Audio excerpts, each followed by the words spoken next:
All right, ladies and gentlemen, excited for the next debate. So first I'm going to introduce our speakers, then I'm going to hand it off to Amy, the moderator. So the biography for Michael Jones, who is a graduate student in the philosophy program at the University of Arizona. He is the founder and president of Inspiring Philosophy Ministries, a Christian apologetics organization.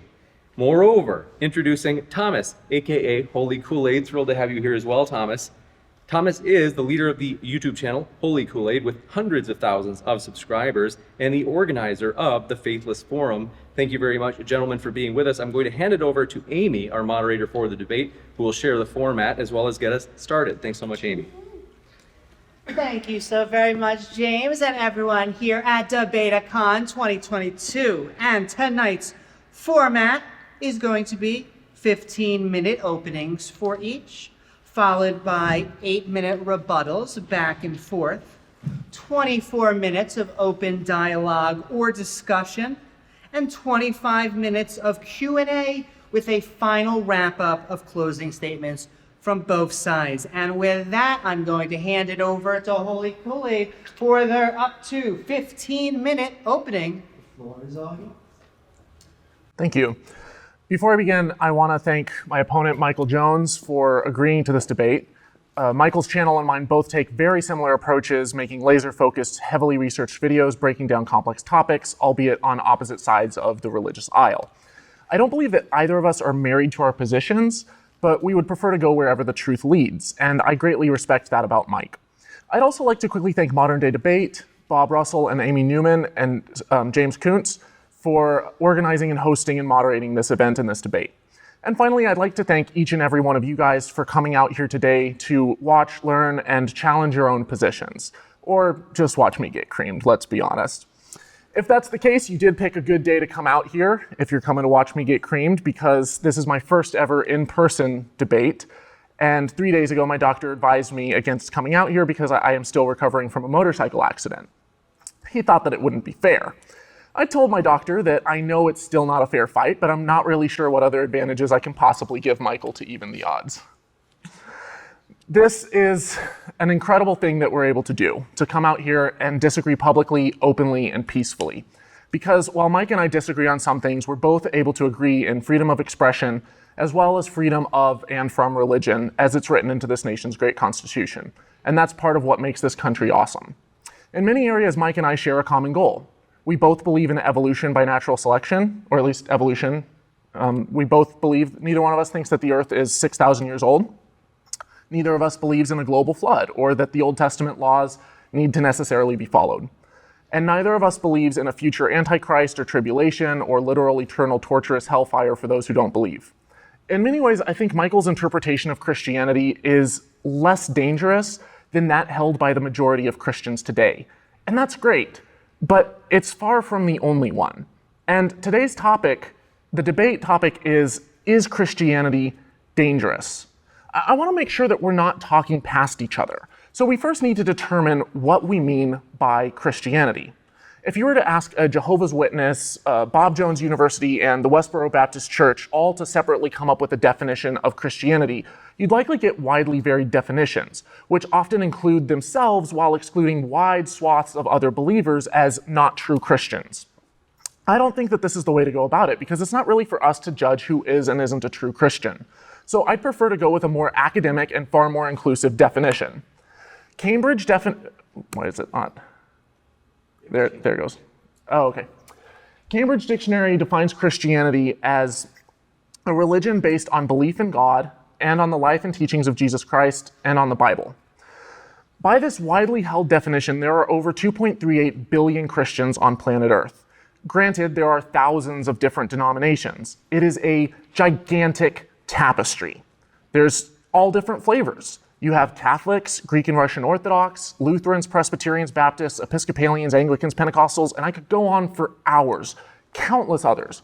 You can believe in predestination as the Calvinists do, or free will, and yet both are part of this great tapestry. You can believe in salvation through faith alone, based on Ephesians 2, 8 through 9, or based on James chapter 2, you can believe that faith without works is dead. Both of these positions are still a part of this massive tapestry. Christianity includes both those who believe it for their own sake or for its own sake, and those who follow the Bible to get external recognition, to find community, or to gain rewards from other Christians. So long as their religious identity is based on the life and teachings of Jesus, a belief in God, or on the Bible, and on the Bible, then they fall into this definition. They fit the criteria of Christian. These are the three legs of the stool that makes up Christianity, that Christianity rests on. And today we're here to analyze the stool of Christianity. So let's get to examining and determine if there are any clear and present dangers. All right. Now, I need to stress that we're not here to debate whether or not Christianity is true. Something doesn't have to be false to be dangerous. We're not here to determine if Christianity is beneficial. We're not here to debate whether or not Christianity is beneficial or can result in good or positive outcomes. We're not even here to talk about whether or not Christianity has a net positive or negative effect on people's health or well-being. We're debating whether or not it's dangerous. For example, nuclear power has tremendous benefits to society, providing clean energy to millions of people, and has even been used as a power source in outer space missions. But it would be foolhardy to ignore the inherent dangers with nuclear power, and that's why nuclear engineers have created safeguards at every single nuclear reactor currently in use. Lastly, we're not here to talk about religion in general and the positive or negative effects that it can have on society. We're specifically focusing on Christianity and whether or not Christianity is dangerous. Anything else is irrelevant. So, is Christianity dangerous? Well, first we have to determine how we figure out if something is or isn't dangerous. Fortunately for us, neither Michael nor I have to create our own standard. The United States government is constantly in the business of risk assessment, and as an authority on the topic has developed a very clear three-step process of assessing risk.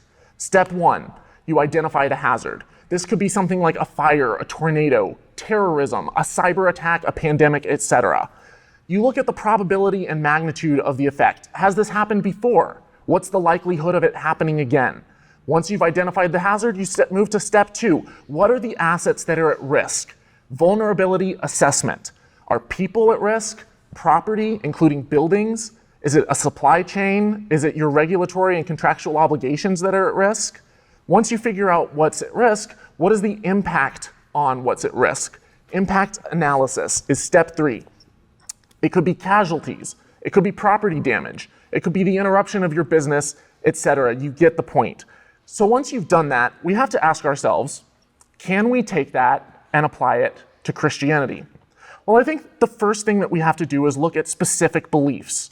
When we're trying to figure out if something is dangerous, let's find something that's in common with the vast majority of Christians.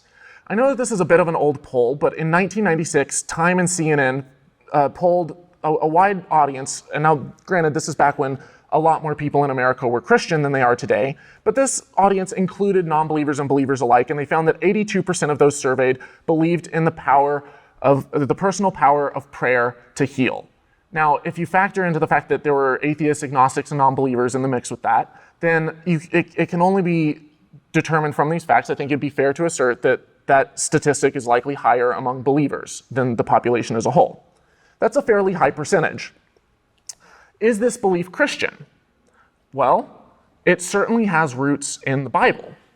For starters, you have verses like Exodus 23:25, worship the Lord your God, and his blessing will be on your food and water, and I will take away sickness from you. Mark 5:34, and he said to her, daughter, your faith has made you well. If you're looking for faith healing, it's faith that led to the healing. Go in peace and be healed of your disease. James 5:16, the prayer of a righteous man has great power as it is working. Mark 11:24, therefore I tell you, whatever you ask in prayer, believe that you shall receive it and it will be yours. Matthew 10:1, and he called to him and his 12 disciples and gave them authority over unclean spirits to cast them out and heal every disease and affliction. James 5:14, is anyone among you sick? Let him call the elders of the church to pray over them and anoint them with oil in the name of the Lord. All right, so it's clear that from these verses, you may say that some of them are taken out of context. You may say that, well, you're misunderstanding the original Greek or the original Hebrew, and that's fine. But the fact of the matter is that based on these verses, the vast majority of Christians have come to the conclusion that faith healing is possible, that there's some type of divine power in prayer. Okay, so does this bear out in reality? Well, according to a 2002 study by Dr. Aviles, he found that when he took a number of groups and had intercessory prayer over them, he found that each patient in the prayer group that received prayer for at least a week of daily prayer from 5 different people had no statistical significant results after 26 weeks. Another study, 2005, Dr. Krukoff and colleagues found that prayer did not improve the outcomes of percutaneous coronary interventions in any significant way. Another study, this one's from 2005, from Dr. John Austin and colleagues, found that prayer, whether it was done by a professional faith healer or by a nurse or no one at all in the control group, he found no detectable effect of prayer in benefits towards AIDS patients. Lastly, a massive study that was actually funded by the Templeton Foundation, which is a Christian organization, did a massive study of thousands of different people who were prayed over and found no benefit from prayer for those who didn't know that they were being prayed over, and for those who knew that they were being prayed over, whether it was because of pressure or whatever reason, they found that they actually fared worse, and they demonstrated worse recovery among cardiac bypass patients. And yet you have people like this. Peter Popoff. How many of you are familiar with Peter Popoff?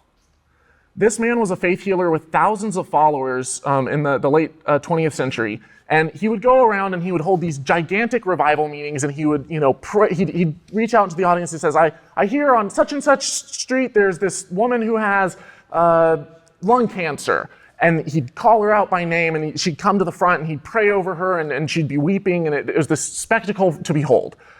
There were a number of tricks that he would use, and he eventually was exposed by a magician named James Randi. He had an earpiece in his ear. His wife would collect prayer cards with different people's information on them, and then read the information over a radio receiver to him. James Randi, and as well as a private investigator, set up a box to detect the radio frequencies, caught the video live, caught the audio live, paired the two together. Peter Popoff was word for word repeating what was going through the audio signal. This man, after this was made public on Johnny Carson, he went bankrupt, only to come back a decade or two later, and now he's still pulling the same charade, and he's a multimillionaire evangelical, prosperity doctrine pastor. Now you might say he's not a true Christian. The problem here, the danger with this isn't that someone like Peter Popoff is that the Bible leads to Peter Popoff. The problem is that these verses set people up to be able to fall for cons like this. He's not alone. There's a documentary called Marjo. It won an Academy Award back in the 70s, where a young evangelical pastor, went around using faith healing methods, various tricks, and would get massive audiences to come in, collect, pass the offering plate around, collect massive amounts of money, and then book it to the next town. People think that they're healed, they throw away their medication, and then they go and die of cancer. It's problems like this, it's verses like these that I've shown you that set people up to become made marks, to become gullible to this type of a situation.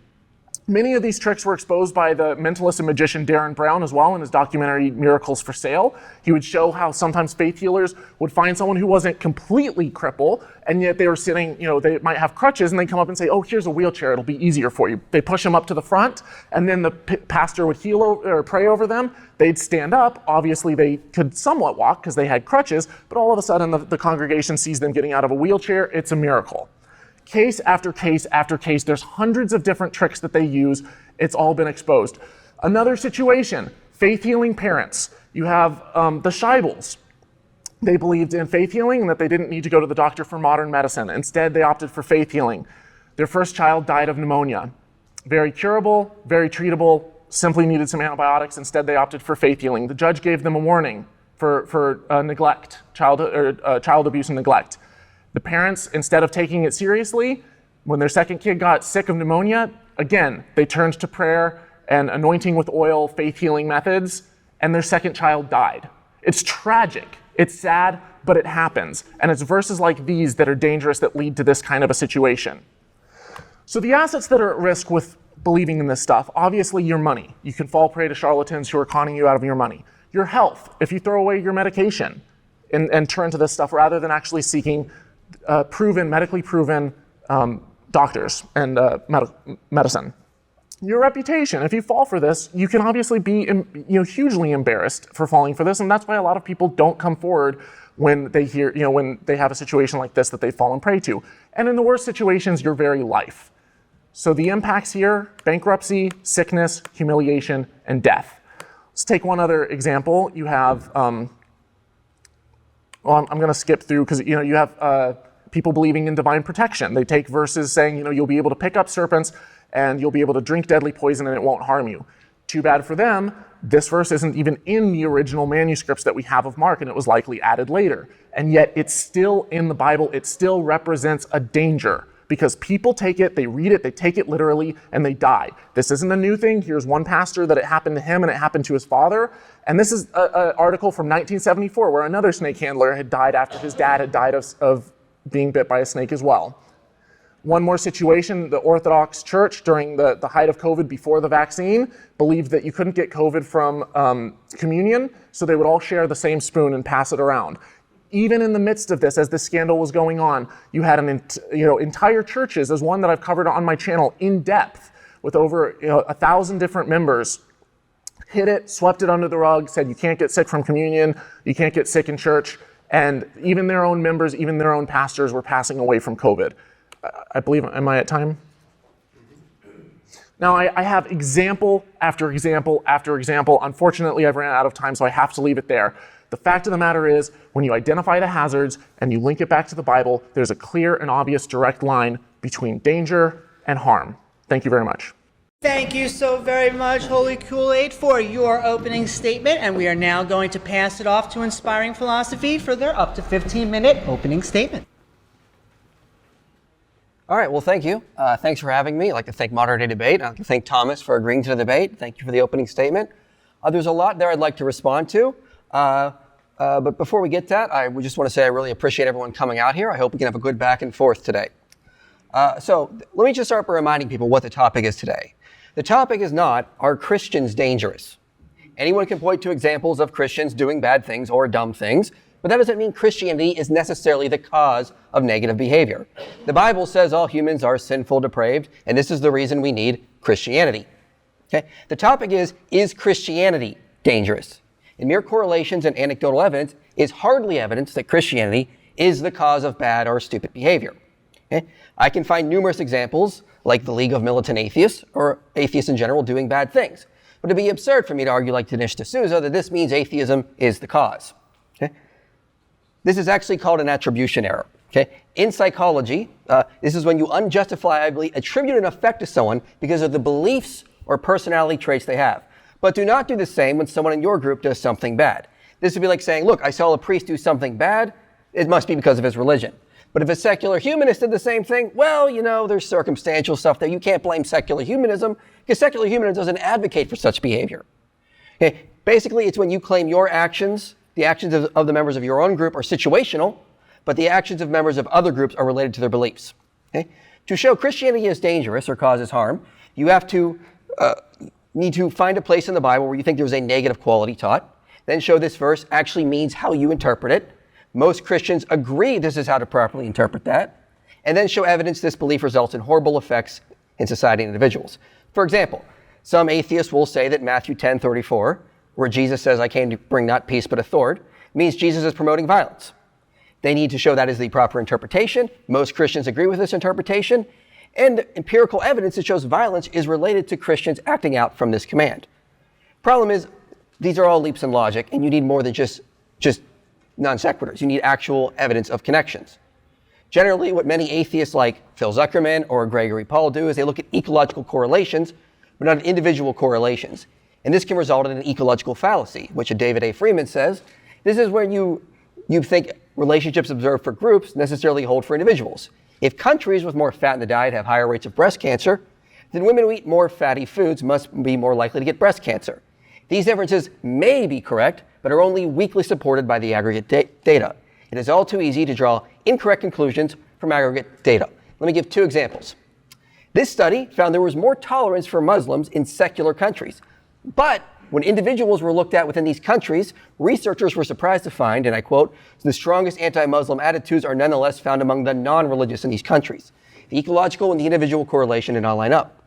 Additionally, Christians tend to be in more conservative areas, which have less environmentally friendly regulations and laws. However, when individuals were looked at, researchers concluded, we can assert there is no evidence that any of our measures of religiosity intensify the negative political conservatism effect. We provide evidence that the strongest negative conservative effects are found among those who are the least religious. So when you look at individuals, we can see that there is pro-environmental attitudes associated with religion, despite what the ecological correlation shows. Now, if Christianity is dangerous, a good way to show that would be to look at war and violence. So does Christianity lead to war and conflict? Well, there was one study that looked at interstate armed conflict initiation and if it's associated with Islam, Christianity, and Buddhism. The conclusion was interstate armed conflict initiation is found to be negatively associated with Christianity, mildly positively associated with Islam, and not associated with Buddhism. So if anyone's debating Muslims, come see me. So, as you can see, Christianity was negatively related to interstate conflict. Another study found religiosity was negatively associated with a willingness to fight in territorial disputes. Another study, moving on, if you go through the Encyclopedia of Wars, you can see very few wars have religion as the primary motivator. And when you subtract Islam, you can see the percentage is cut in half. Now, we can also say there was an exorbitant amount of data that shows Christian religiosity is inversely related to crime and violence. This is a 2001 meta-analysis. It found crime was inversely related to religion. Now, also to note, a meta-analysis is not just one study. It takes data from multiple studies, combines them into the meta-analysis to try to find a general trend across multiple studies. Similarly, a 2010 systematic review looked at 270 studies and found that in 90%, crime is inversely related to religion. Only 2 studies, found religion was positively associated with crime. That's important, I'll come back to that later.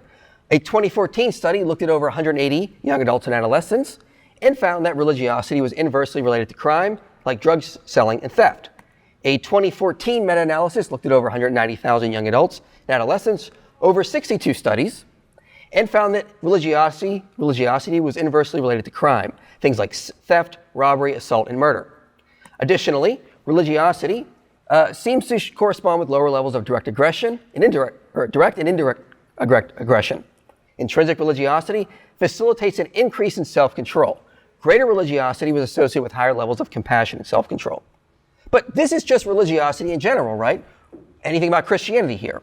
Well, when you study the sample sizes in these studies, you'll find they predominantly draw from Christian sample sizes in Western nations.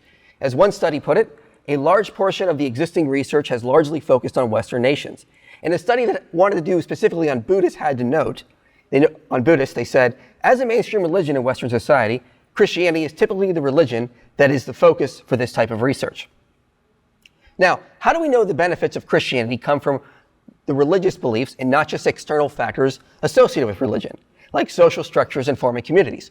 When I debated Matt Dillahunty, this was his argument.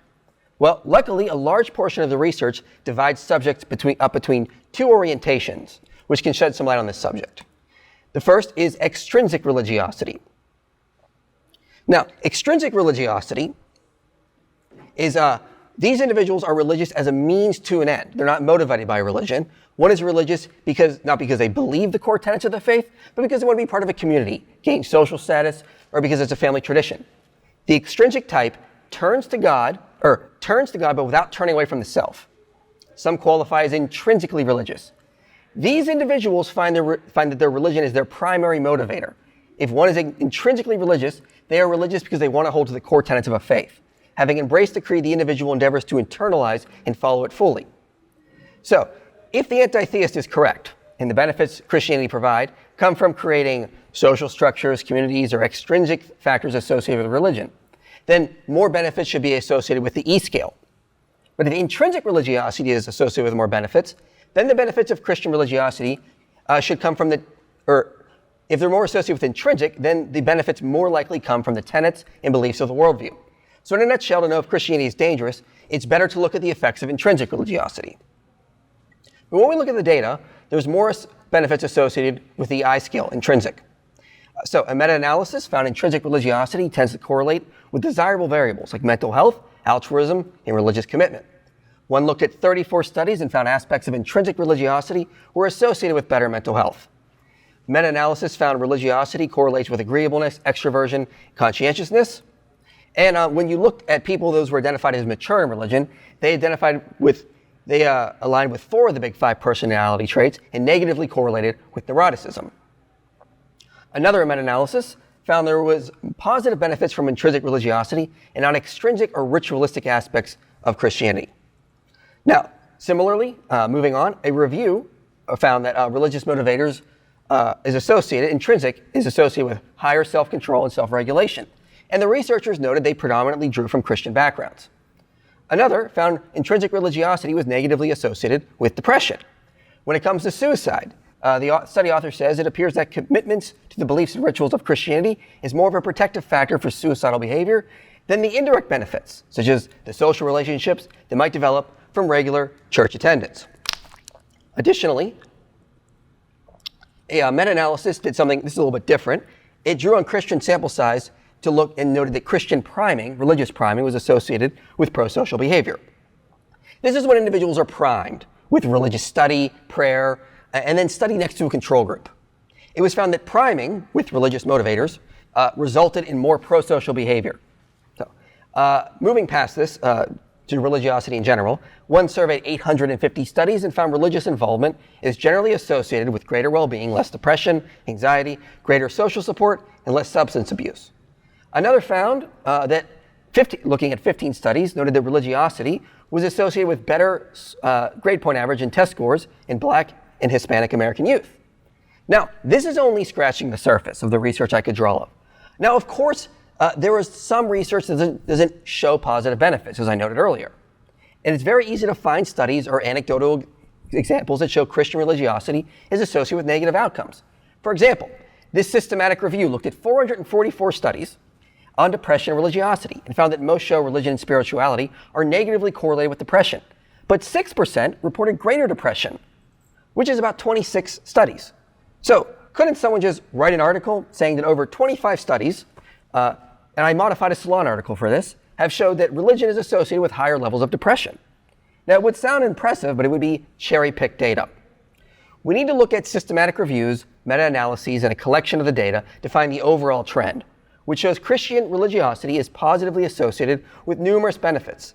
And there is no strong evidence to show it's dangerous or leads to horrible consequences when we take into account the available data. Also want to talk about something else here. Does Christianity lead to LGBTQ prejudice? The intuitive answer is things to think yes, but in 4 slides I'm going to try to show you otherwise. So a meta-analysis did find intrinsic religiosity was positively correlated with negative attitudes of homosexuality.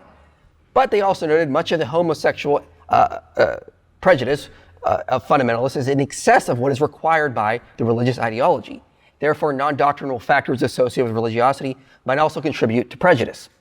This was also sort of backed up in a later cross-cultural analysis. The meta-analysis I just showed you only focused on US. This one looked at 79 different countries. They found that people who are more intrinsically motivated tend to be less homo-negative.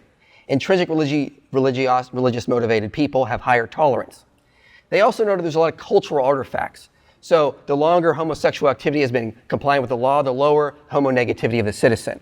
More homonegativity was found among those who were older, had lower income, less education, these things. So researchers noted there's some sort of cultural factor going on here, which other research has sort of indicated. So other studies have found that much of the LGBTQ prejudice might be mediated by right-wing authoritarianism and traditionalism, which a really good study actually looked at this more in depth. And they factored out the different mediating effects in a sample size out of various different people of different backgrounds in Brazil. They said the factor traditionalism fully mediated the path connecting religiosity and prejudice towards sexual and gender diversity, that it only reduced the magnitude of the association from 0.30 to a negative 0.23. So it actually reversed it. It showed that when you factor out traditionalism and right-wing authoritarianism, religiosity is negatively correlated with prejudice. It is not religiosity itself or the degree of religious practice that motivates prejudice, but rather the degree of adherence to traditional values. Now, but doesn't Christianity lead to right-wing nationalism or right-wing authoritarianism? Well, no, there's actually some research that shows the opposite. So, this study found that the strongest anti-immigration policies are found among non-active Christians. So the more you become secular, the more you move away from Christianity, the more you move into anti-immigration policies. Specifically, this study found we have found no evidence that Christian nationalism mobilized church-based support in the election. This is demonstrated by the fact that in our results, Christian nationalism is only strongly associated with Trump support for voters who do not attend religious service. So ironically, if you want to get rid of these kind of things, you should be encouraging people to be more religious if they're on the right, for example, according to these studies, because that'll decrease some of these things. So I want to conclude by this. Overall, we can say Christianity is not dangerous. It is a net gain for society. Christianity can be comparable to hospitals.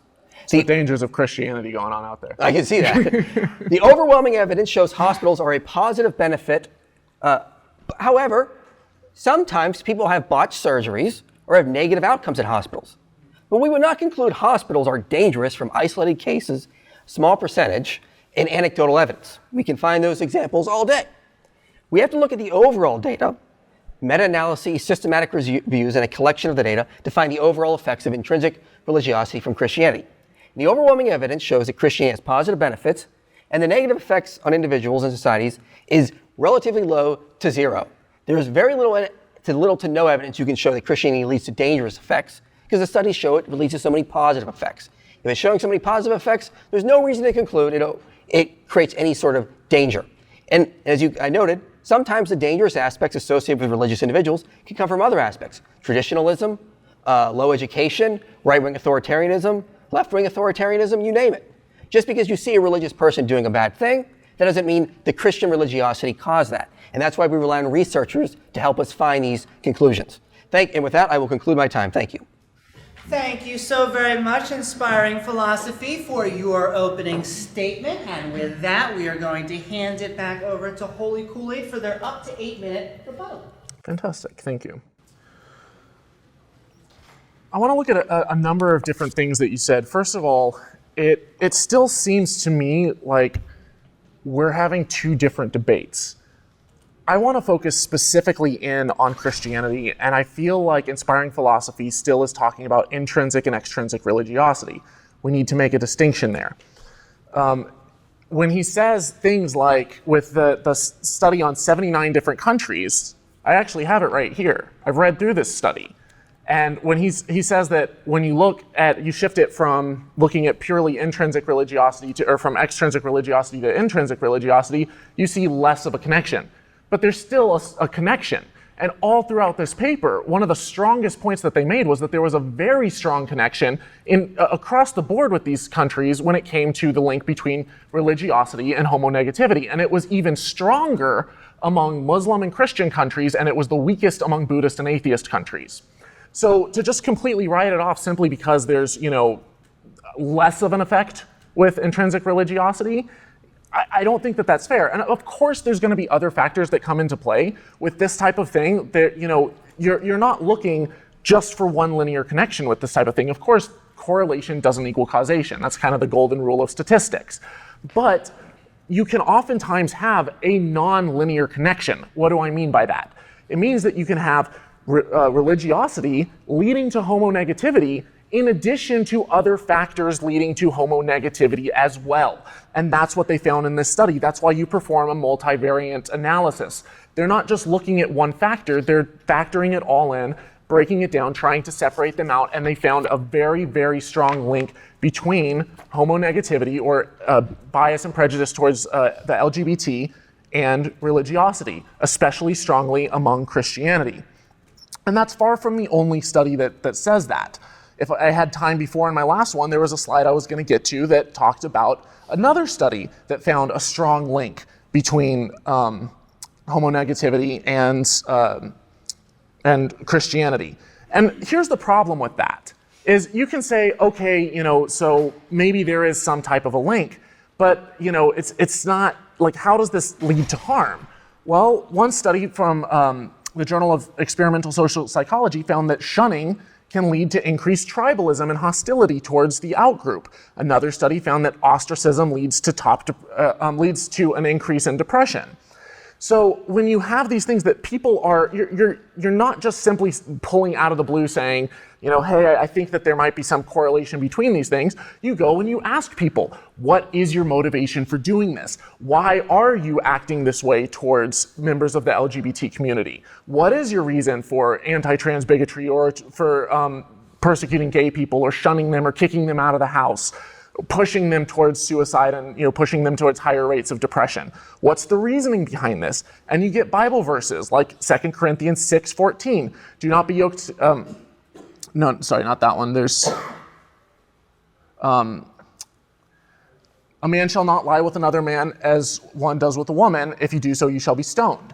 You look at verses like this, you look at verses in Romans, you look all throughout the Bible, and there's verses that can be interpreted that way very easily, and they are. This isn't my interpretation. I'm not saying this is the way it should or shouldn't be interpreted. I'm saying this is the way that Christians are in mass, oftentimes by the hundreds of millions, majority position, interpreting these verses, and it is their direct statement for why they are acting in a particular way. So you can say correlation doesn't equal causation, but you go and you say, okay, what is the motive?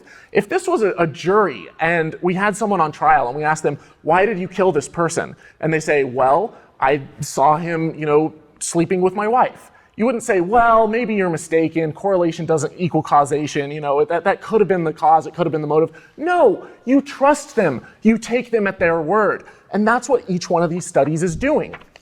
The studies that he looked at dividing religion into intrinsic versus extrinsic, they're using a scale that was developed by Gordon Allport? Allport to look at intrinsic versus extrinsic religiosity.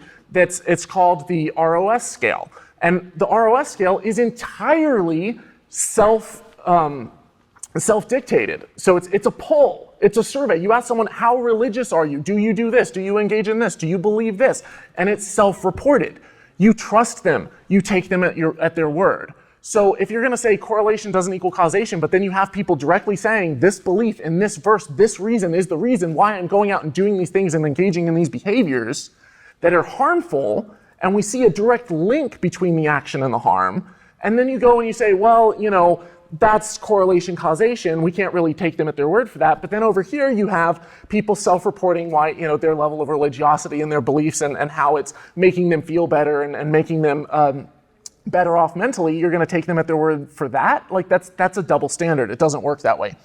The other problem that we have to look at is a problem with meta-analyses as a whole. Now, I've been involved in social science for a while. One of my degrees is in social sciences, specifically political science. And I'm not going to write off meta-analyses. I'd be a fool to do that. There's a lot of strength in that. And I'll acknowledge that Michael has done his due diligence in gathering these studies. Meta-analyses have a tremendous amount of power and they shouldn't be ignored. And yet at the same time, there's a couple of things that you have to be cautious of. For example, here's a meta-analysis called If You Love Me, You'll Keep My Commandments, a meta-analysis on the effects of religion and crime by Colin J. Beyer. And he found that there was, after performing a massive meta-analysis on 60 different studies that looked at the connection between crime and religion, he found that overall there was a negative association. So as you became more religious, you tended to commit less crime, right? And yet at the same time, within this study, there are studies that are part of this meta-analysis that specifically account for why that may be the case. Now, one study was released by Lee Ellis called Religiosity and Criminality from the Perspective of Arousal Theory. The theory that he put forth was that people who typically are under-aroused, so let's say I'm understimulated and I'm bored by a church service, I'm bored sitting around, I want to go out and do something that causes an adrenaline rush, maybe I'm ADHD, you name it, I may be more inclined to not be a part of a religion, and I also might be more inclined to commit violent acts. So there you have an external factor that's leading to an increase in crime, and the religion is not necessarily relevant. As soon as he factored in arousal theory, the connection between decreased violence and religiosity went away. This isn't a one-off study. It was replicated. John Cochran released a study on this as well, where he looked at the report that Ellis put out and tried to replicate the results. got exactly the same result. Now, when you take a meta-analysis, you can say, oh, you could cherry pick these studies. The problem is the meta-analysis doesn't take these factors into into account.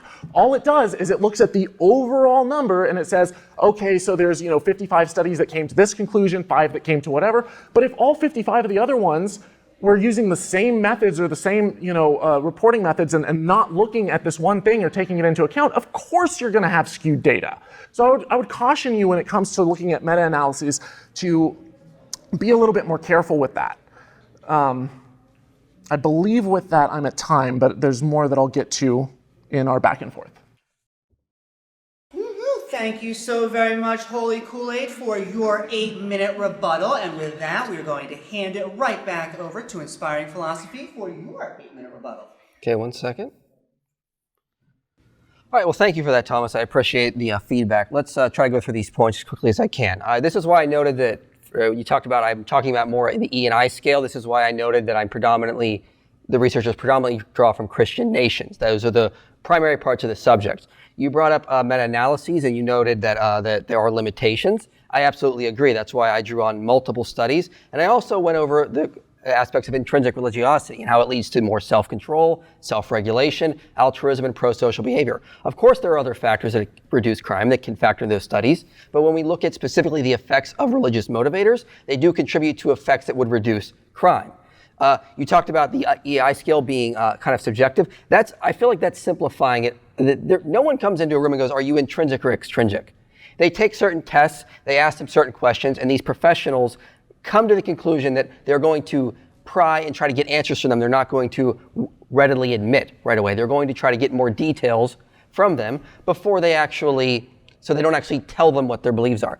There's a lot, sure, it's not a perfect science, but this is why we do it in multiple studies, and multiple studies are finding the overall same conclusion when we keep factoring that in. Now, you talked about the homonegativity aspect in that one study. We need to be clear about what homonegativity is. It doesn't necessarily mean prejudice. In the very paper you cited, it said self-reported homonegativity does not necessarily correspond to the implicitly existing aversion to homosexuality. It can mean an intellectual disapproval. It's defined differently from various studies. We have to keep that in mind. So this is why I also brought up the other studies that talk about how when you factor out other things like traditionalism and right-wing authoritarianism, religiosity does not really account for the prejudice there. That's something we need to keep in mind. Okay. So what else did I want to get to here? So I think I got to a lot of it there. I do want to talk about how you're overall talking about how religiosity, Christian religiosity, people can interpret verses and then do all sorts of horrible things with that. Well, I mean, you could do that with just about anything. I could interpret the Pillsbury Doughboy to telling me that I'm should go out and kill people. That doesn't mean that the company is responsible if a crazy person does that and goes out and kills people. Someone could interpret the tenets of Marxism to say it's time to go up and start shooting capitalists, like right now. That would not necessarily mean that Marxism is necessarily the cause. It would, unless they're directly promoting it, and that we understood Marx directly as that's what he's saying in his interpretation, then we could say such a thing. We need to do more than just say, oh, someone used this as their excuse. So a lot of times, as I've noted in a lot of these studies, people can cite that kind of thing, but their motivators are they're sort of using this as like the means to an end. For example, in the whole Christians, right-wingers moving away from Christianity into more secular ideas.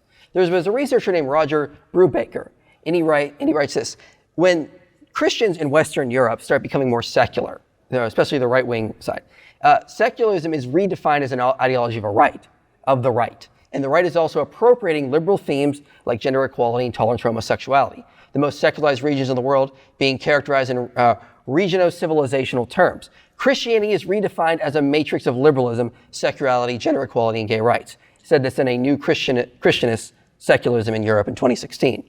What he's basically pointing out is that a lot of times when people get more secular, they often take Christian themes and they reinterpret them in all sorts of secular ways to sort of fit what they're doing. That doesn't mean Christianity is necessarily the cause, because they're taking themes and they're reinterpreting it. Recently, the atheist historian Nathan Johnstone, in his book, The New Atheist, A Myth and History, noted that this is what a lot of the Nazis did, is they took a lot of Christian themes, reinterpreted them in their Nazi ideology to help convince public, to try to bring them along. They were using Christian terms and whatnot. So just because you bring up somebody may have taken a verse or whatnot, and said, well, this is the reason. Doesn't necessarily mean Christianity is the cause. This is why it's better to rely on studies, not necessarily on anecdotal cases like this. So when it comes to a lot of that stuff, we need to start focusing on what the data shows. Sure, you can always find anecdotal cases, but that doesn't tell us what they mean by Christianity. That doesn't tell us if they're actually drawing from the full understanding of Christian doctrine. We need to be careful with that because Nathan Johnstone, for example, in his book, notes that there were many atheists who looked at what atheism was, what secularism was, and they thought it was this idea they need to wipe out religion by all means necessary. The League of Militant Atheists he talks about in this book, in this USSR. Now he explicitly says atheism does not necessarily cause this bad behavior. It was these wackos reinterpreting ideas they had gotten and using it to sort of eradicate religion. He says it's a fact people have died in the name of atheism. To quote directly from him in his book, he says, we must accept that there was a significant atheist component to the crime and forced collectivization, and that it provides insight into the potential forms and meanings of atheist violence. It says on page 206. On page 181, he says, the oppression of believers by atheists and in the name of atheism itself is simply an historical fact. Now, I don't think, I agree with him that atheism is not necessarily the cause. But just because they interpreted an atheistic worldview that doesn't, and used it as part of their ideology, doesn't necessarily mean it's the cause. Likewise, people can draw Christianity into a larger worldview and say it's what's motivating them to do certain things. That doesn't necessarily mean it's the cause. Johnstone doesn't make that claim, and neither should we. We should look at what the data indicates when they were studied by professionals or experts in the field of psychology and social science. And with that, I'll conclude, and we can move on. Thank you very much for your rebuttals. And with that, we are going to move into about 25 minutes of open discussion. Once again, gentlemen, the floor is all yours. Who would you like to start? You go ahead. Okay. I want to ask you real quick about your Pillsbury Doughboy example. You said that if you have, hallucinations about, the Pillsbury Doughboy or something, I forget your exact wording, but it was like, if you thought that he was telling you to go out and commit harm, it doesn't necessarily mean that the Pillsbury Doughboy is dangerous. Was that sort of Well, I wouldn't say the company caused it. Yeah, that the company caused it. But that's not really what we're asking. We're not asking, does Christianity, is this the correct interpretation of Christianity? Does correct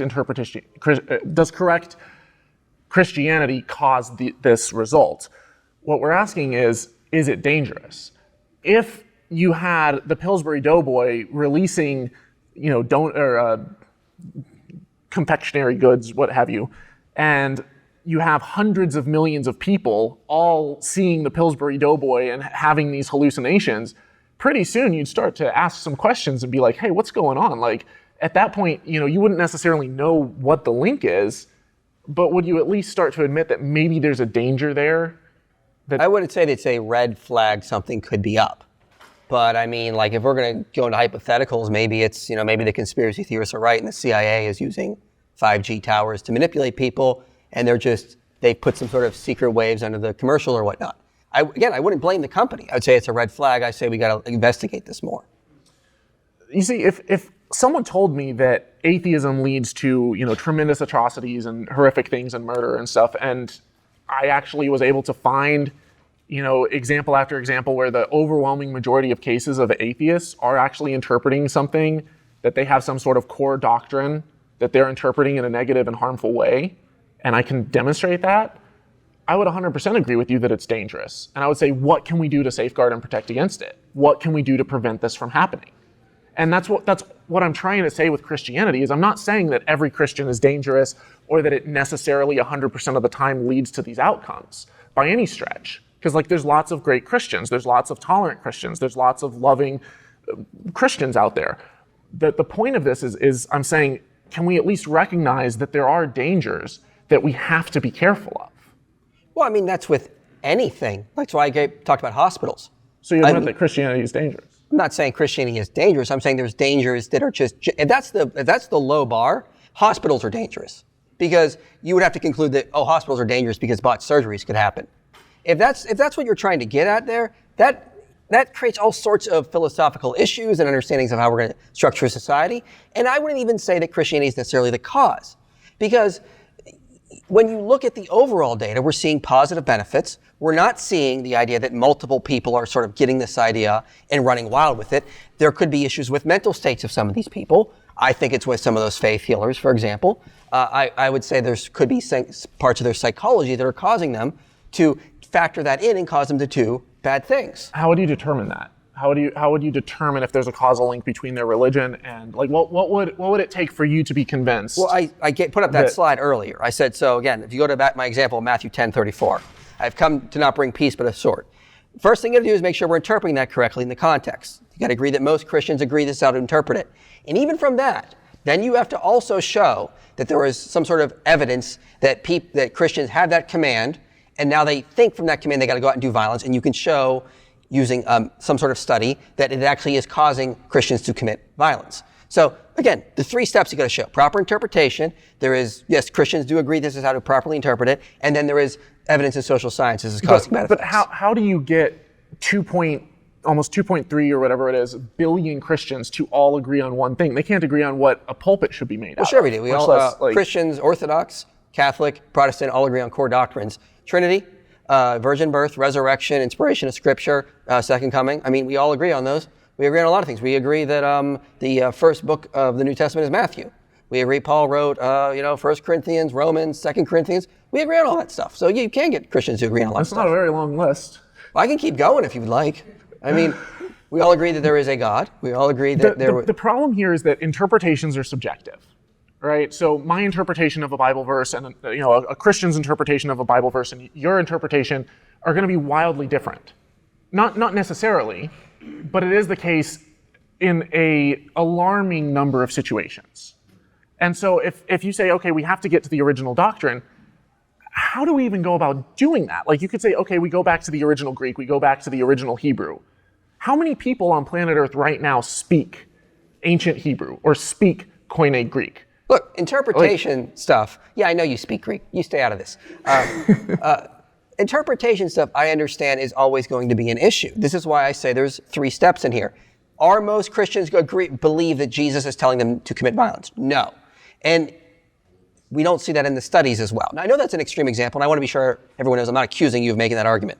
But again, I understand interpretation can do that. But when it comes to things like how to live your life, most Christians are going to draw from places like the Sermon on the Mount, the Lord's Prayer, John 3:16, Paul talking about how the law summed up in love thy neighbor kind of thing. Well, yeah, but you can have all of those things, and and I could go through and agree with you on certain core tenets of the Bible and say, yeah, this one's great. This one is beneficial to society, and we're not going to disagree there. But like I said with the nuclear power example, like you can have benefits and still have dangers that you have to be cognizant of. And I would think that if you have a text that's so rife for misinterpretation, where you have hundreds of millions of people in some cases believing in things and then attributing it to the scripture that they follow, then it's like, okay, at the very least you have a book that can very dangerously and easily be misinterpreted. Well, I mean, again, that is setting such a low bar that you have to conclude, kitchen knives are therefore dangerous. Hospitals are therefore dangerous. Vaccines are dangerous because like 0.001% get an autoimmune reaction kind of thing. This is setting such an incredibly low bar that everything just reduces to absurdity in a lot of ways. If that's our metal to say, yes, it's dangerous, well then, yeah, we all have to agree, but we also have to agree atheism is dangerous. I mean, I could cite this one study that I was going to bring up in a past debate, but I didn't get time to, where it talked about that when people they looked at various religious views, Christianity, Islam, animism, all these different types of views. And what they found the study was in 2016, Moralistic Gods, Supernatural Punishment and the Expansion of Human Society. And they said people from diverse religious communities in 8 different countries around the world, researchers found that those who believe in moralistic, punitive, and all-knowing gods were more likely to be impartial and engage in pro-social behavior. Now, just from that alone, I could say, well, then I guess we can show it's dangerous that if you reject this kind of God, you're going to reject these kind of behaviors and you could lead to bad behavior. By that logic, you'd have to conclude that atheism or the rejection of this all-knowing, powerful God is dangerous because it could potentially lead to something bad. But again, this reduces everything to absurdity at this point. Well, the problem that we're having here is that you have Christians who are specifically attributing their actions to the core tenets that they're following. And so, they're saying, this is the reason why I'm doing it. It's because of this verse. And so it's like, if they have this belief system, they're tying it to a verse, it's happening, in the hundreds of millions, you're seeing a strong connection, and, multivariate analyses, you're seeing that there's connections between these harmful actions and these belief systems. And then, maybe this will help, you have a peer-reviewed meta-analysis saying that beliefs inform actions. Not only do beliefs inform actions, but you're more likely to act on a particular belief when it's firmly held, when it's regularly reinforced, when it's a core part of your identity, when it's everything that fits it like, the church fits this description like a hand in a glove. When you're going to church every single Sunday, you're reinforcing these beliefs, they're strong beliefs, you are going to act on those beliefs. Now that in and of itself is just human psychology. That's not necessarily bad. We all act on our beliefs. But what this is doing is it's categorically tying belief to action.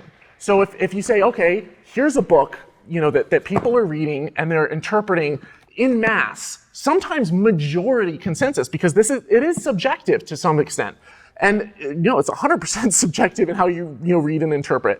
And so you're reading a book, majority opinion is coming to certain conclusions that are harmful, and then people are acting on it. That right there is a recipe for danger. That is a dangerous recipe. And if you want to be obtuse about it and say, well, anything is dangerous, water is dangerous, it's like, how many hundreds of millions more people have to commit atrocities based off of that before you say, hold up, I acknowledge that there's a danger here. There might be some great benefits, and that's cool.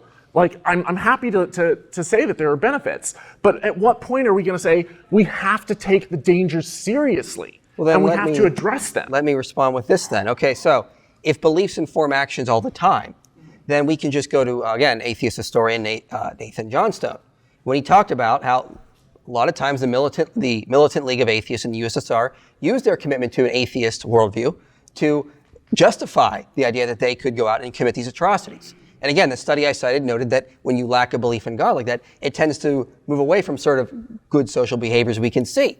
By that logic, any sort of belief in atheism could, of course, result in sort of bad things, and we have to acknowledge there's a danger there. I mean, for example, Nietzsche said, when one gives up on the Christian faith, one pulls the rights to the Christian morality right from under his feet. Hold on, let me finish here. Tom Holland, of course, builds up on that and says the same thing. Because one of the things, for example, Johnstone is noting in his book is that, you're right, beliefs often do inform actions. But atheism itself is not just a belief that there is no God, end of story.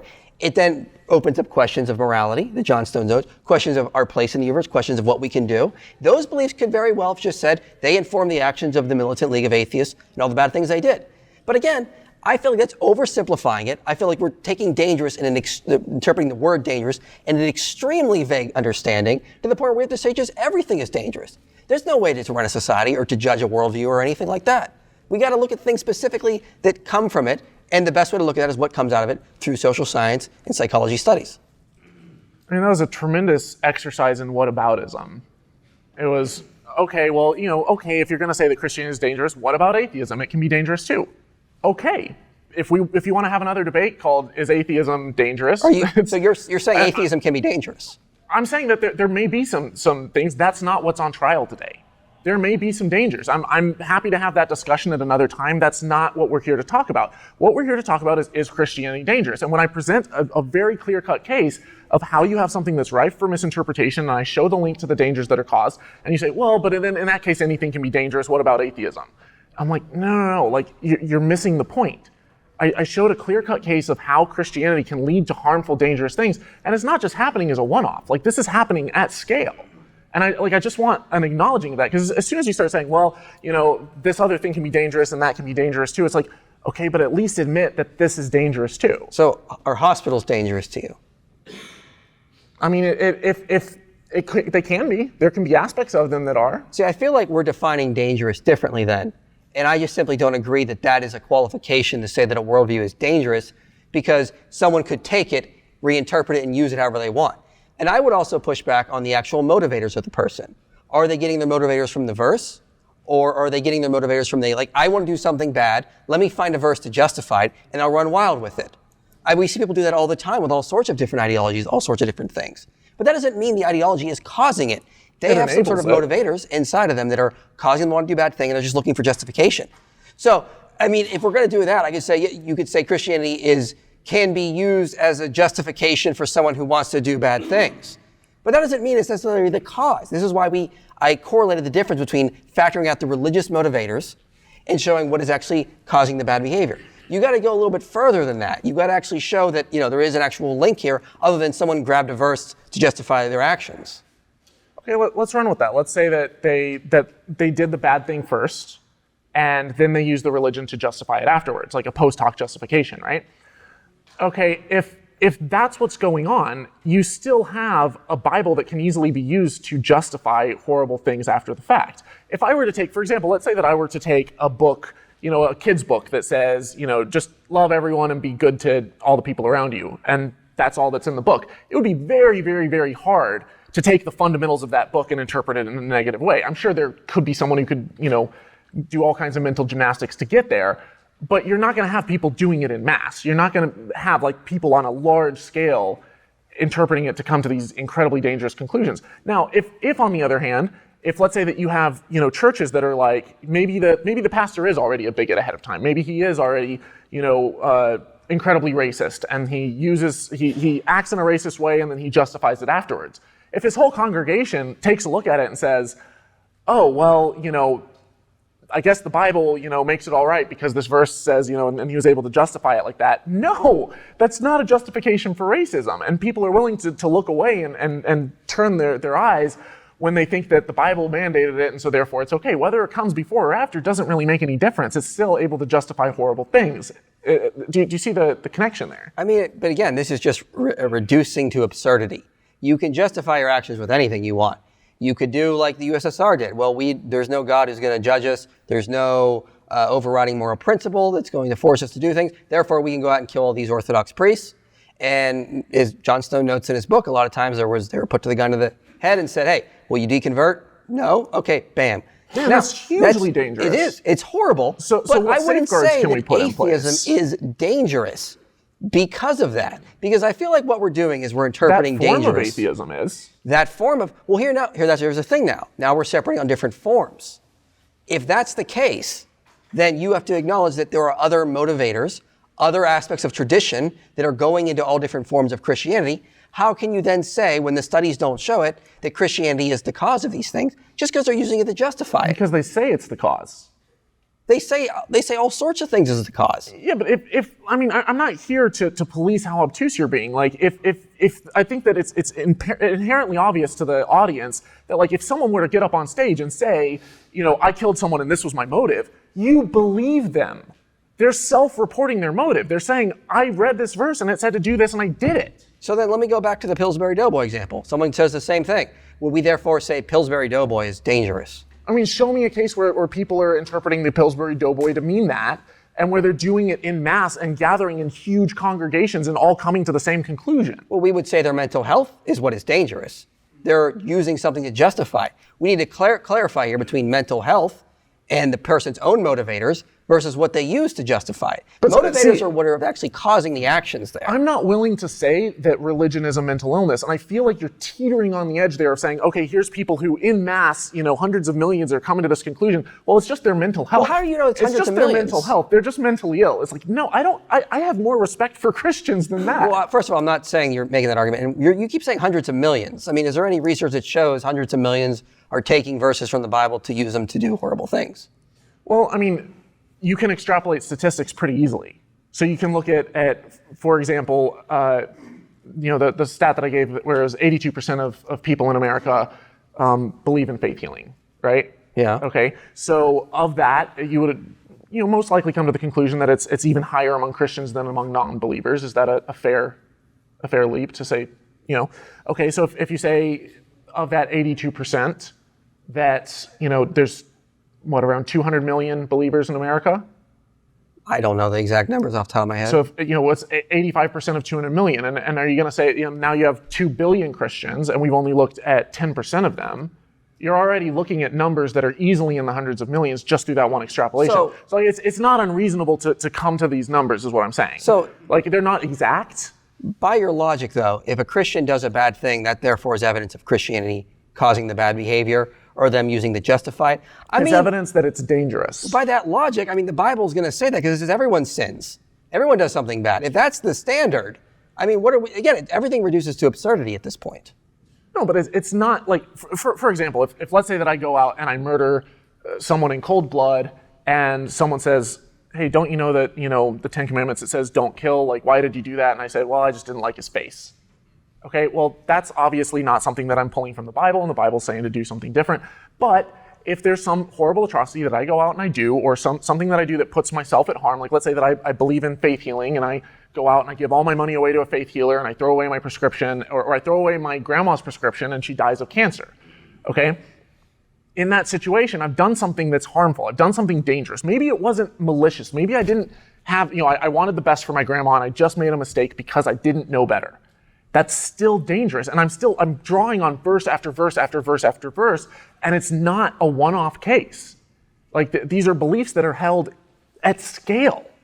Again, the motivators from what the studies show us do not actually show that the religiosity is the cause. That's why I brought up the studies that figure out religious motivators versus traditionalism and other things. But that's what this study shows, is that beliefs inform actions, that you act upon your beliefs. But people have multiple beliefs.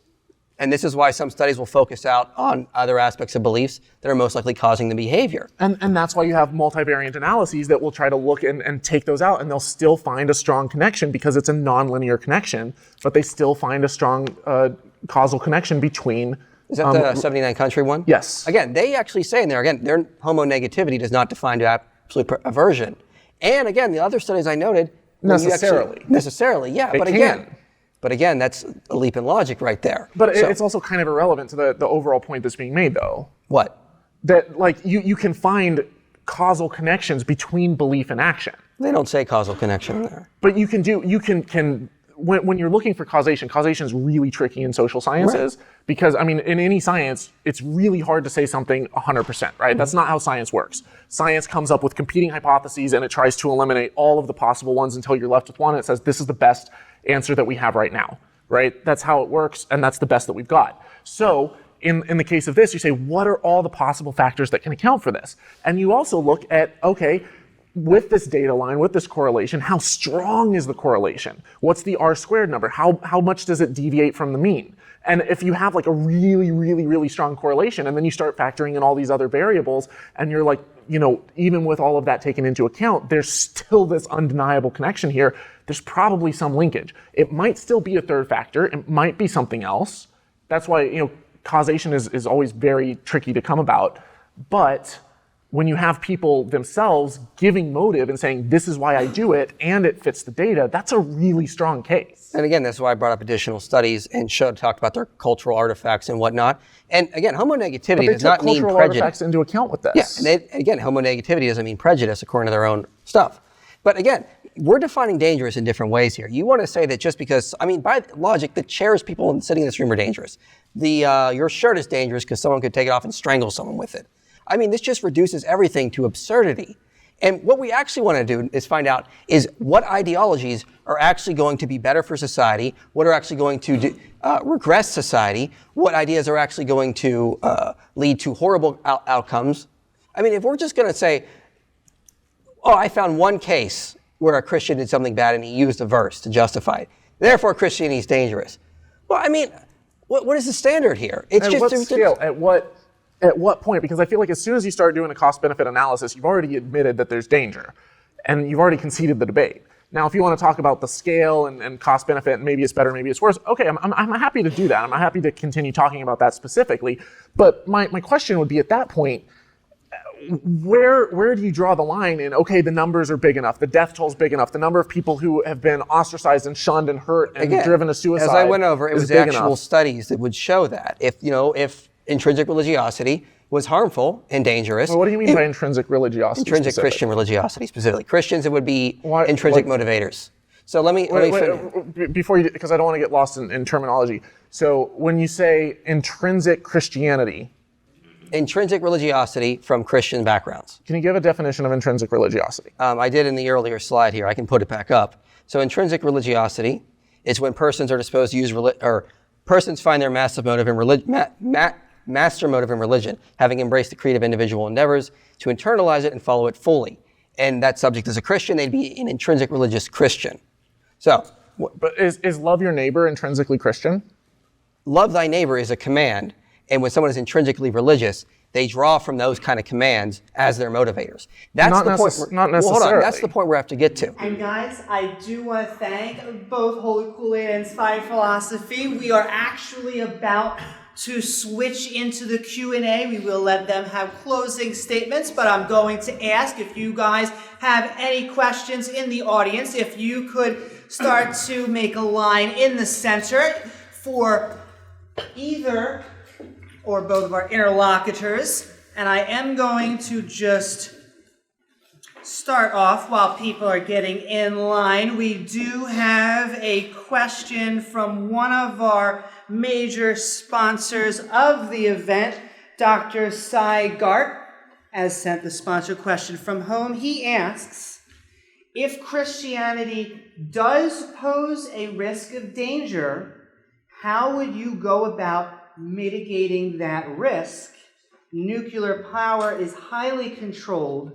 What would you suggest to control the risk of Christianity? What do you think about societies that place strict controls on Christianity or other religions? And thank you so much, Dr. Who is that directed at?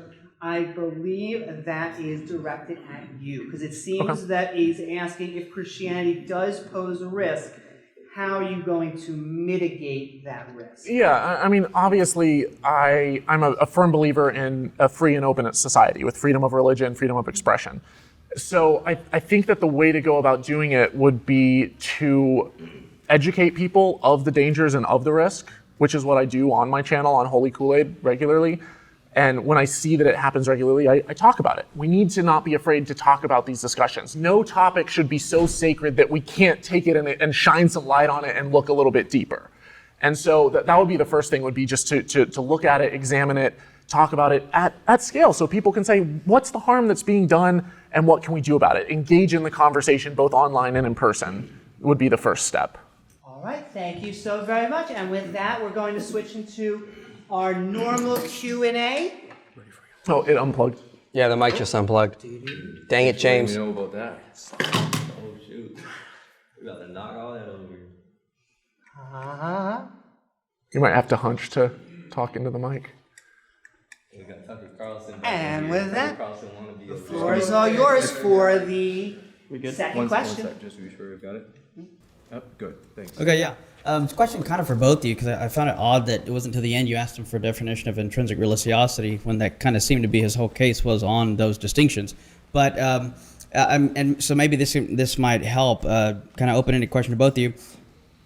You know, it used to be said that playing violent video games led to violence or something like that, and what they ended up finding, it was more along the lines of correlation, like you said. It's kind of weird. Correlation seemed to be more that people who had a tendency to be violent were just attracted to playing violent video games. Is there any kind of study like that you've seen, that people who are more violent tend to be Christian, or anything of that nature that would revolve around that type of correlation? Yeah, like I talked about one of them with the meta-analysis, where it showed that while there does seem to be a decline in violence connected to religiosity, when you take a third factor into account, which is arousal levels, then that factor tends to disappear in the data. So like there are times all throughout the social sciences where you'll have an external factor that is what's to account for, and that there is no causal connection. The reason that I waited till the end with the intrinsic religiosity, you brought it up at the very end, and I wanted to go a little bit deeper with it, but we'll have to at another time, I think. So I'm not aware of any studies that show that. So this question is for Holy Kool-Aid. My question is kind of like the first question. It's related, but goes a little deeper than that. So from the outset of this debate, I was kind of confused as to what your impact is, because I kind of, because dangerous was defined so, forgive me, but nebulously, I felt myself kind of asking, okay, usually, like, for example, if this was a debate about climate change or something, and you were saying, hey, climate change is a real thing, you would be advocating that we stop using fossil fuels, stop using plastics, et cetera, et cetera.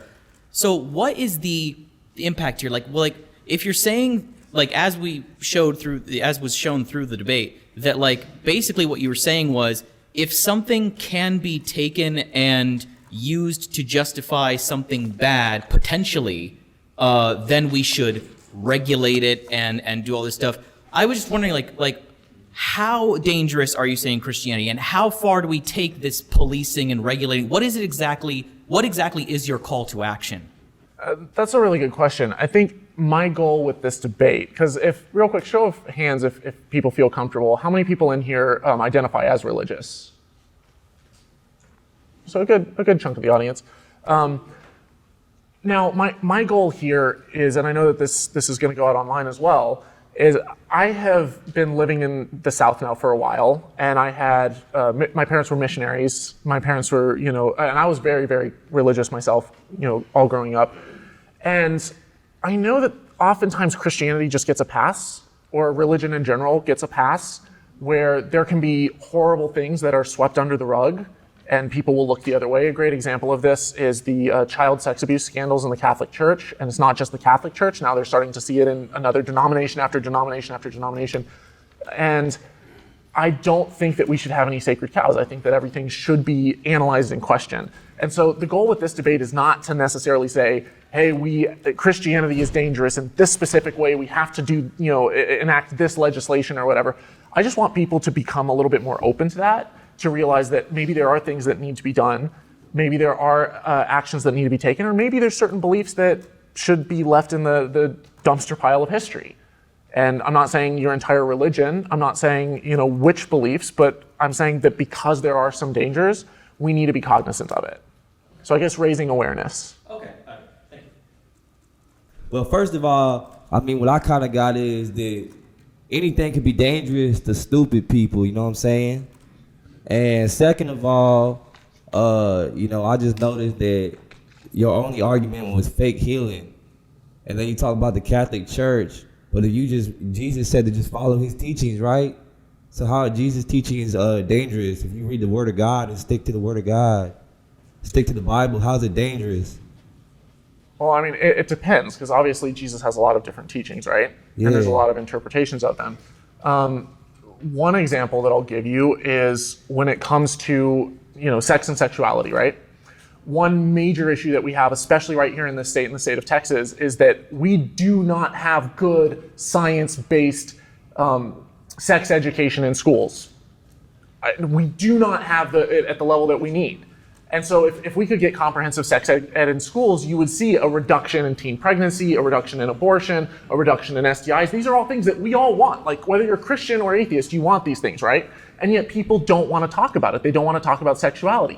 Part of that comes back to the teachings of Jesus, talking about sex and sexuality. Yeah, we gotta supposed to wait till marriage. So he takes it from where you have in the Old Testament, you have all these commands about having sex, committing adultery, homosexuality, etc. And he takes it to a whole new level. And all of a sudden there's shame simply around thought crime. You look at a woman lustfully, you've committed adultery with her in your heart. He's upped the stage to a whole new level that is, I don't believe that thought crime should be a crime. Don't matter what you are, it matters what Jesus. Okay. We gotta move on to the next question. Thank you. You don't know what you're talking about now. Get out of here. I'm glad I was able to make the debate out. There was a barn burner next door. It was really great. A bar burning? A barn burner. Oh, barn burner. It's an I don't know if analogy. it's Texas thing. okay. But my only, I thought God tried to smite me and missed. I guess the question was when I became an atheist, it wasn't so much a question of when I started going through different religions. A lot of them, the kind of key was if I stayed or I go, it was no really consequences. But the only thing I did see with Christianity is, I don't know if you guys isn't it still dangerous not to believe in Christianity, by your belief? If it's dangerous to not believe in Christianity? Good question. I mean, that is a very complicated thing, and I would say not necessarily, because again, you can be a good Muslim, you can be a good atheist. That doesn't mean you're going to be a danger to society. And I think this gets back to our understanding of what dangerous means. Most of the people in this room we would not say are dangerous, even though they may have done bad things, may have said weird things, may have caused harm to other people. But we would not conclude from that you're dangerous because you have done bad things. So, no, I would not say, because there's a difference between something being true and something being helpful. For example, Ptolemaic astronomy is very helpful for navigation. It was for many years. It wasn't dangerous, but it was incorrect. So you could have an incorrect worldview and still not be dangerous. So that's a very important point here. We would not conclude anyone here, like yourself, if you're an atheist, is dangerous just because you may have done bad things or you're not a Christian. That's not what dangerous means. Thank you so very much. If the standard of judging something is the level of danger, if somebody is misapplying it, then everything is dangerous. I suggest that the ratio between goodness versus evil of what comes from it is a better method of judgment. If you apply that ratio method, then I think Christianity is the greatest thing that ever happened to humankind. Don't you think that looking at Christianity only to the danger it can promote, then you are applying a single variable solution to a multivariable problem?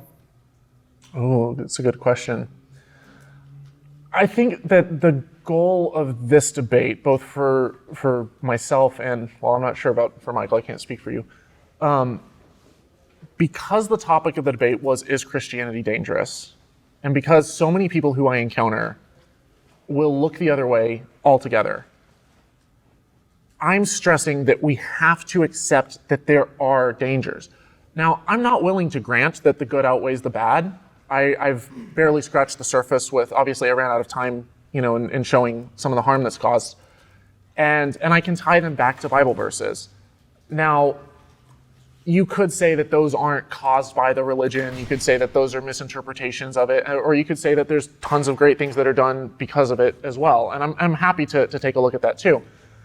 But I think that once you start to get to the point where you're not willing to look at the bad at all, that's a really dangerous place to be. So if we can be a little bit more open to, looking at the danger and looking at the harm and understanding it and accepting it and seeing why it happens, then it's like, okay, then we can start doing a cost-benefit analysis and seeing, does the harm outweigh the good? Now, here's the number one area, and I don't want to take too long on this answer, but the number one area where I think I would push back on you is that it's not just that Christianity is a collection of ideas. If that was the case, I'd be like, it's just like, with Plato, Aristotle, any kind of philosophy, like you can take the good ideas and discard the bad. Where I think that the danger really comes into play is that people see the entirety of it as divinely inspired. It's take it all or lose it all, right? And so like I, as an atheist, I can say, is love your neighbor a good idea? Yes, I agree, it's a great teaching.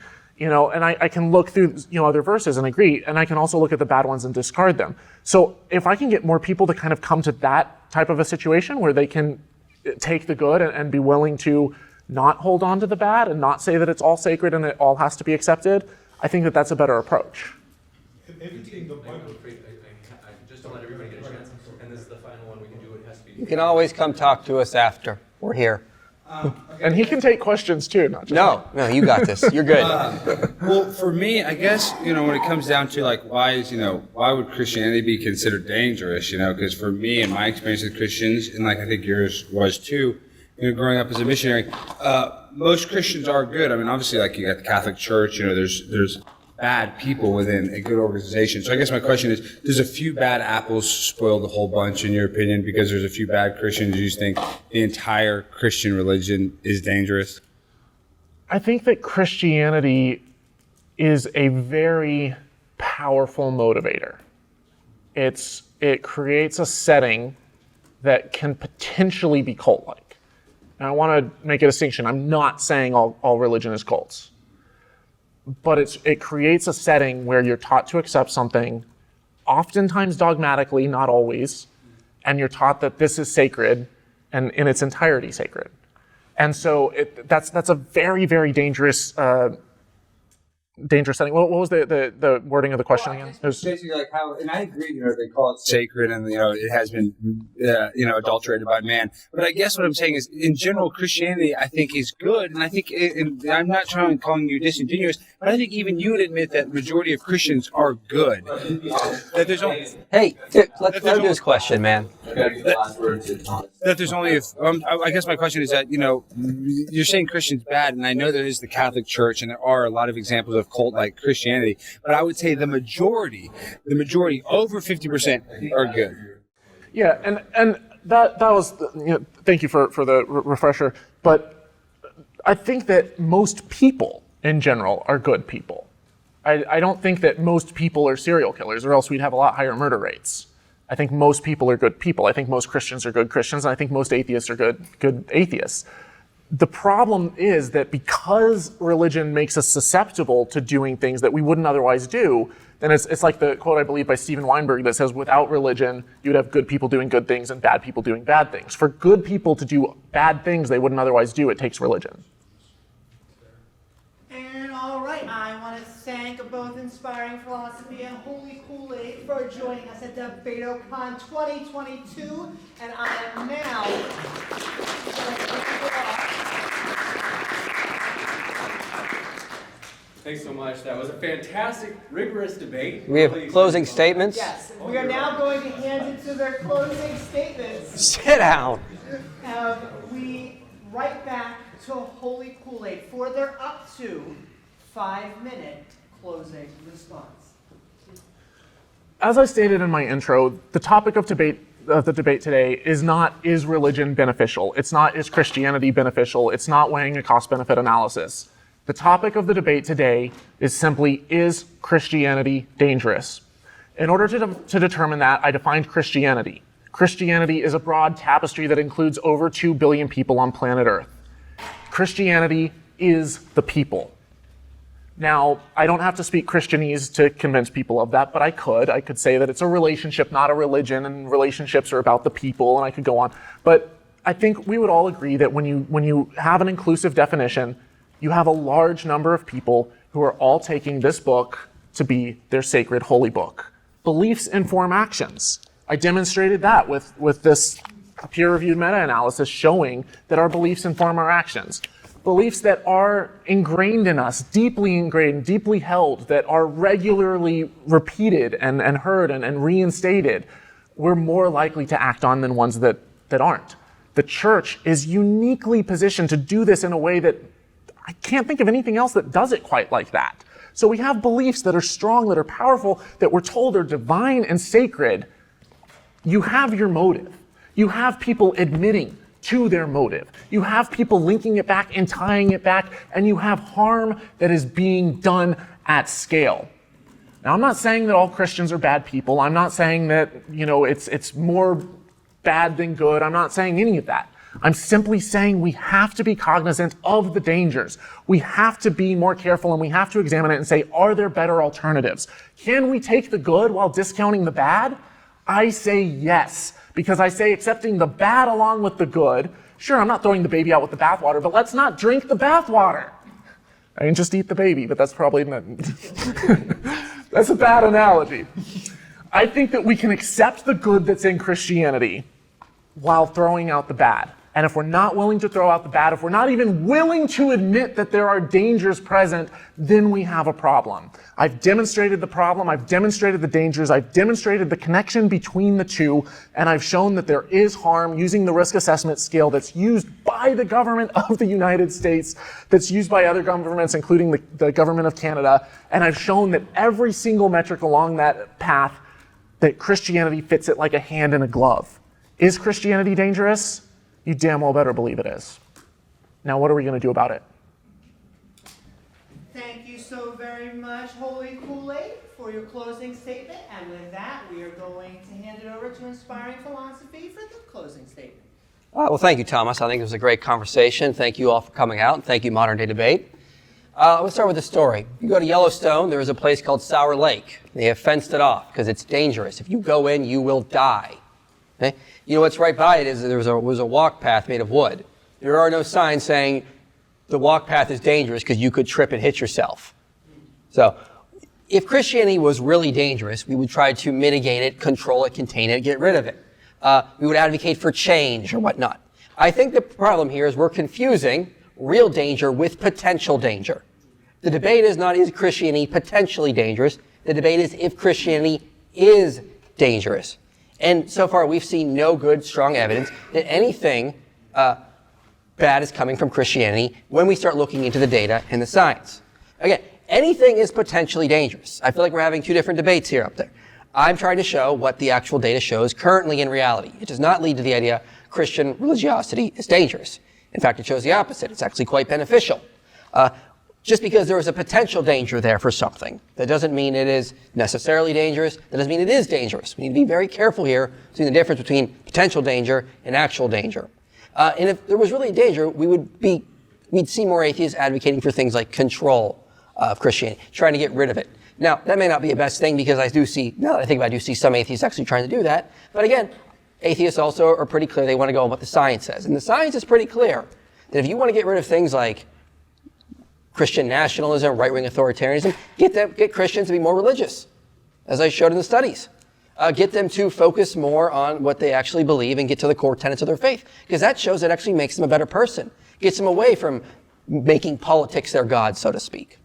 That kind of idea. So if you want a better world, you should actually be encouraging Christians to go to church more, to be more involved, to actually believe what they preach and not use Christianity as religious symbolism to promote some sort of political ideology. Again, we cannot confuse a potential danger with what is actually dangerous. A real danger is something like Sour Lake, or it's like walking onto a geyser. These chairs are not dangerous. All of you humans in here are not dangerous just because you may have done bad things. That doesn't make you dangerous. There is potential for you to do bad things in the future. I would not conclude you're all dangerous. I would conclude there is potential there, sure. But again, the debate is on if it is dangerous, not if it is potentially dangerous. And with that, I'd like to conclude. Thank you. Thank you all for coming. Thank you, Thomas. This was fun. Thanks. Sure.